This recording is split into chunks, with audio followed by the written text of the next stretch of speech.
Welcome back to From Post to Power, where we explore the intersections of wellness, self expression, and the journeys that shape us.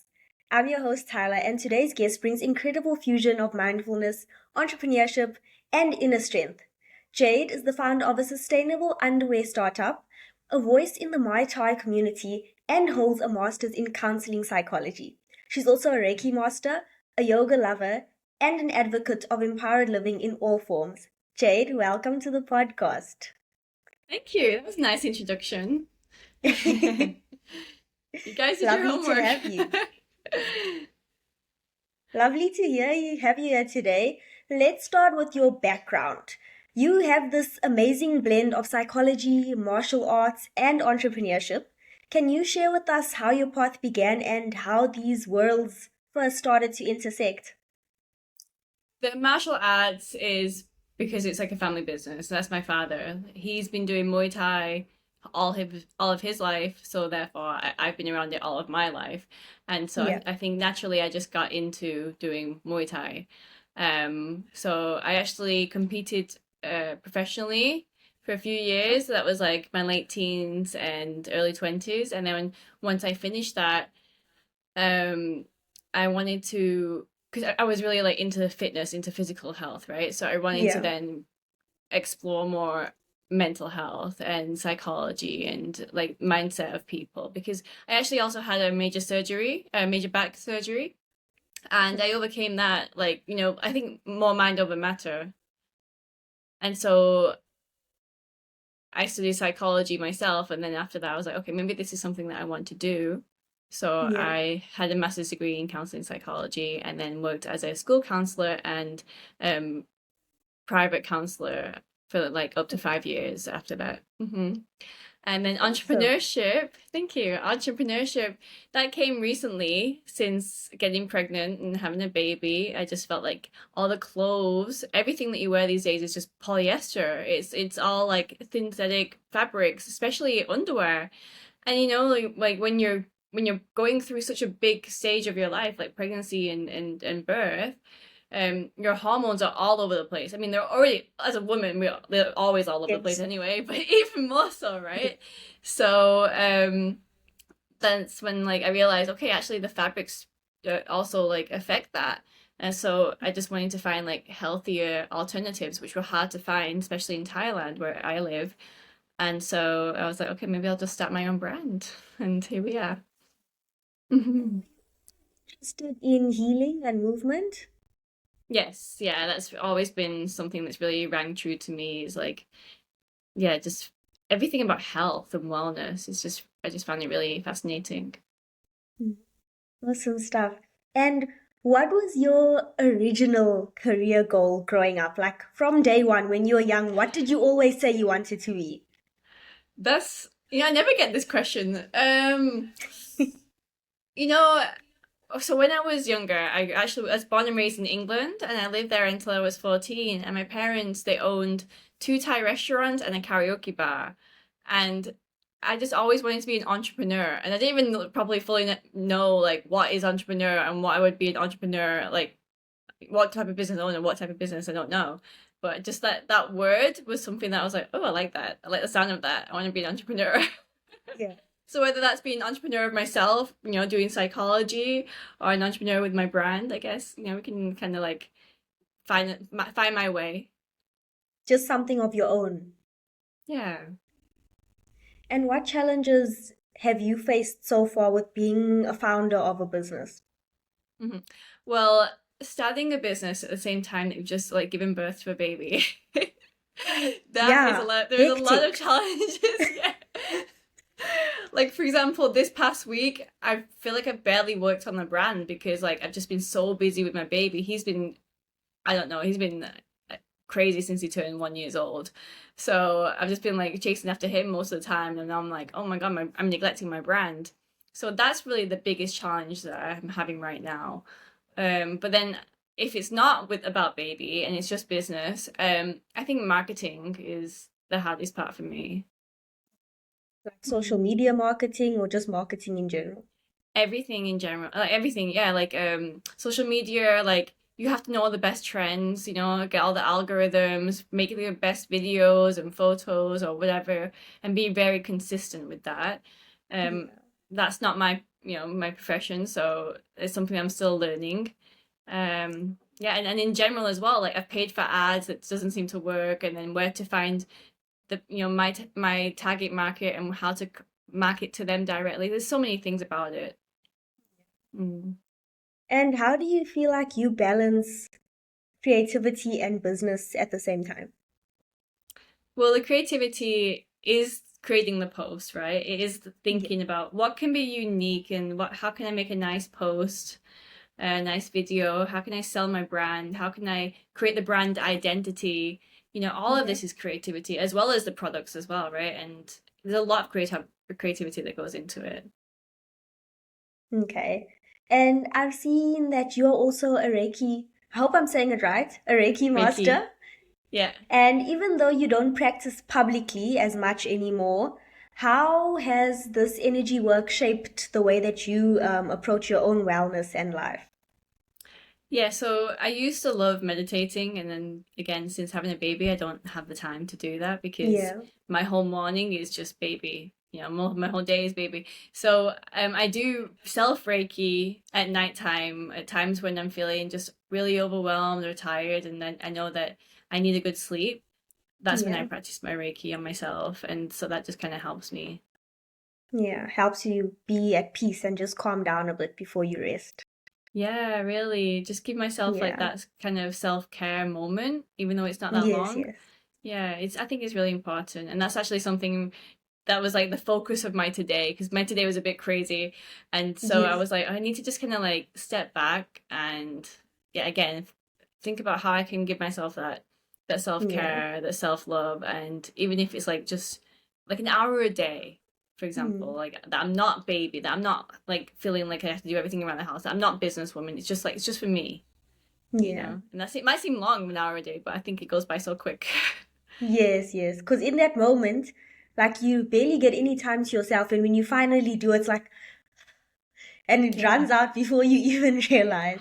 So quick. Like if you just go to yoga, like, usually yoga is like minimum an hour, really, and then boom, Yeah. it's done. Yeah. And are there any specific grounding or energy balancing techniques that you use now? Mm, I think Reiki and going outside and just taking my shoes off on the grass and grounding. I think that's like the two main ones that I do right now, and then yoga when I have time. Okay. Okay. And how do you weave spiritual practices into your business or your daily life? Um, I think like if you feel the energy of whether something feels right for you. So let's say for my business, if I'm going in a certain direction, I need to kind of take a step back and feel like, does this energy sort of like resonate with me? Does it feel right? And I think that's how you can sort of use like spirituality Mm. in these things. And in life, the same thing as well, right? Like, does this energy match with my energy?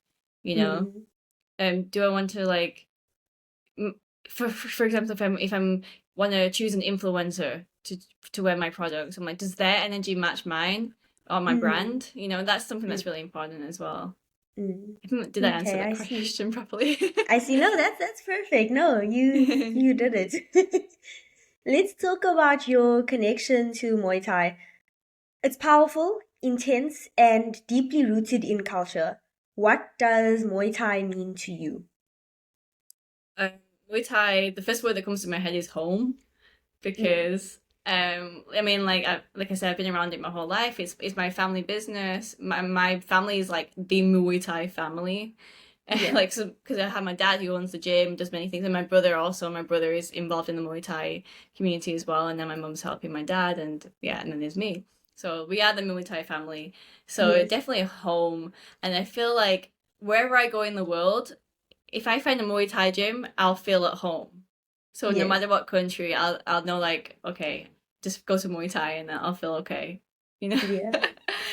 That's cute. And how does physical discipline connect to your mental or emotional empowerment? Hmm. Um, when I used to train, it was really a strict schedule, like 6 days a week, 2 days, two sessions every day. And so, yeah, that was really intense. And I feel like now I've gone through so many changes that it's like, how can I apply that to what I am right now? And that's why I feel like recently, I'm going to be honest, I've been a bit lost because I've not had that structure. And being an entrepreneur, I'm having to try and find that structure for myself and create that schedule for myself. And that's something that I've just had this reflection these past couple of days that I need to start to make a schedule because that's what I like to follow. And whether it's physical or mental, it's that sort of like that work ethic. Just to follow like a routine sometimes brings peace in a way. Yes. Yeah, otherwise it's Yeah. chaotic because like your Yeah. schedule's all over the place and then Yeah. yeah, I think you do need some sort of like scheduling. Mm. And as someone with a counseling psychology background, how do you view personal growth and healing? It's never linear, that's for sure, always up and down. And we're kind of always in some sort of constant healing self, but as long as we're able to have that self-awareness and self-reflection, then we always can keep on moving up to what we want to be. But again, it does come with that self-awareness because a lot of people are so oblivious, and if you're oblivious, it's hard to like do all those activities that we can practice self-love and just not just self-love but um being empathetic with the people around us, and that compassion also helps us too. And what do you think most people misunderstand in terms of healing? I think they think that once you go to a healing thing, whether that's Reiki or go to like a meditation camp, that's it. That's the end. You're going to be healed. But it's Yeah. not like that. It's a journey. We're constantly going through it. And I mean, of course, we can heal our traumas, but it shapes and forms into different things. Maybe that trauma becomes it's an energy, right? That's stored in the body, that's stored in the mind. Maybe that will be formed into something else where we can use that energy towards, if we find a new passion, for example, Yeah. and then we can use that energy, the same energy, into like gardening, whatever it is. Mm. It's almost like it's never ever really going to go away, your experience. There'll always be something that you went through, but it's just how you interpret it and how your view and outlook changes on it. That's what I think in Exactly. terms of healing.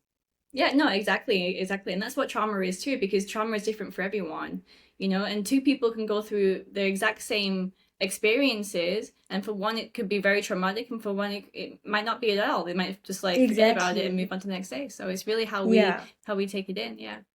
Yeah. Because some people are obviously more sensitive. Everyone's different. So Yeah. one thing could be like a crazy situation to you, and for someone else, they'd be like, oh, yeah, this happened a while ago. And you'll be sitting there like, what do Yeah. you mean that just happened to you? No, yeah, exactly. And then that can definitely happen. Yeah. And do you think your academic training has shaped how you approach life and relationships? Mm, I'd like to say yes, but maybe not. I think I'll still go for the same like instinctual relationships, Yeah. and then later on I'll do that reflection piece where the academic comes in, and I'm Yeah. starting to like rethink about things Yeah. and like kind of Yeah. dissect them and so on. But definitely the instinct first, which Yes. I need to control. It's always the heart before the brain, eh? Yeah, I think so. And what's one tool or insight from psychology that you think everyone should know? Hmm. Yeah, I think what I said before about like how it's different for everyone. So we cannot compare ourselves, like Mm. if somebody goes to counseling and they've healed their trauma or whatever, and then it doesn't work for somebody else, that doesn't mean that that's it, It doesn't mean that you're not healable. You can Mm. heal, but maybe you just need to find your way. Maybe that particular counselor doesn't work for you, or that particular method, so on. So I think it is important for people to understand that we are all different. Yeah, But we exactly. can I all feel like, heal and we can all find our way. yes. And we each experience our own feelings in different ways. Like some people might experience something immediately. Some people, it might take a while for them to register, oh, this actually happened to me. So that's what I also think. It's how you experience things and the time lapse between when it happens and your reaction time. Yeah, definitely. You mentioned that we would have a lot to talk about, and I totally agree. What excites you most about collaborating with SereniPose and being a voice in this space? Yeah, so actually, in the beginning, when SereniPose first reached out to me, I was like, I didn't really understand what it was. I was like, it's a page on Instagram that shares yoga content at first, but then like now that I've seen it sort of grow over these months, and I like expand into all these different things, like it is like your kind of one-stop shop for healing and wellness and empowerment and all these different things, and I find that really beautiful. So yeah, how do I feel collaborating? Like for Series by Nature, I think it's been really nice that you've provided this platform, and you can, some of your yoga models are also now wearing the brand and becoming brand ambassadors. And I think that both of these brands align with each other. We have the same values in those sense, and also the yoga models as well. Um, yeah, and then for myself, again, like your values are the same as my values, like empowerment and health and wellness and all these things. So, I definitely see like a lot of benefit there. It's quite exciting to see how we're both growing as time goes on, because we're both quite new, but yeah, like we're doing a lot of things right now. No, definitely. There's a little bit of everything, and that's what I love so much about our brand is that there's something for everyone. Like everyone can find something that they can connect to, whether it's yoga, whether it's wellness, whether it's fashion. There's literally something for everyone. So, yeah. What And kind there of are also people impact? all around the world. Yes, people from everywhere. Like, for example, Yeah. I'm in South Africa. Mm. I mean, Thailand, yeah, exactly. So Crazy. that's exciting. Yeah. What kind of impact do you hope to create through your work? Um, First, I want women to understand more about the fabrics and the chemicals and the things that they're putting on their body. I think that's really important because there's been many studies now, and maybe you've seen it go around the internet where they did a study on dogs, and they had the dogs wear polyester underwear, and they're for the male dogs, their sperm count decreased, and for the women, they were infertile. So yeah, it really affected them. So, just from that study, it really shows how much it can affect us. So that's what they're saying. Like they said, like, oh, polyester underwear is the next birth pill, contraceptive birth pill as a joke. But honestly, it just shows how much it affects us and all the things that we put on our body or surround ourselves with. So I think that's the first thing. Second is like, yeah, just it is about self-care at the end of the day, right? And then it's also about global care as well, because my brand is eco-conscious. I try and keep everything like recyclable. So that's the next thing too. Because you wouldn't think something as simple as the fabric you wear would affect your chances of one day having a child. Yeah, you wouldn't think that. But then it's that on top It, of many other things, right? So it's like the fabric that you wear, the microplastics that are in the fabrics or in the things that we use or drink, or boxes of food, or the perfumes with those different chemicals, like so many things now that it just like it all adds up. yeah, So we just need those detox moments, maybe go to a sauna, wear yeah. cotton bamboo underwear. Do you feel like with your day-to-day usage, like is everything for you super organic, like your perfumes, as you mentioned, what you wear, what you eat, what you drink? How do you maintain everything in a healthy way and to keep away from all the microplastics and stuff like that? So I'm not perfect and I'm not there yet, and I'm just slowly making that change, but it's going to be a long way to go because still have a lot of clothes that have polyester, because before I didn't really realize if I saw something and I liked it, I would just buy it. But Exactly. now when I go to the shops, I'm like, okay, what's this made out of? So that's the change that it's made for me, but yet still like my closet's still full of like all these fast fashion, and I'm still just Yeah. making the slow transition. Definitely the underwear, I have my own brand. I only wear my own underwear. perfume. Since being pregnant and having a baby, I don't really wear perfume anyway, because I know that that's bad for the hormones when you're pregnant and have a baby. So just like small things. I'm not saying I'm perfect, but just like these small tweaks that you can make, I feel. Yeah. And what message do you hope to leave with our listeners here today? I think being more mindful to yourself, to like I said, what you wear, how you treat yourself, self-care, because that's definitely my kind of theme of the week as well, is like I need to be more mindful of how I treat myself, because I'm just like, it's constantly just like baby, business, housework, whatever it is, and it's not, where am I in the picture, so now it's like, okay, I need to like take a step back and give myself that grace. So I want to also give your listeners that same grace. Because if your cup is not full, how are you going to fill the cups of others? Exactly. Yeah. So, Jade, thank you so much for sharing your story, your presence, your insight. Let listeners know how they can support your work and connect with you online. Yeah. So you can follow us on Instagram at Serious by Nature. So it's SIRIS, and then at Nature. Wait, Serious at Nature? Now I'm like, what's even my name of my brand? Serious by Nature. That's the wrong word. Serious by Nature. So I'll start again. SIRIS by BY and Nature NATURE. So you can find us on Instagram, and we also have our website, seriousbynature.com, and Facebook and all the social medias. Well, to our community, stay grounded, stay curious, and remember, your power begins with your presence. Until next time on From Post to Power. Bye. Thank you.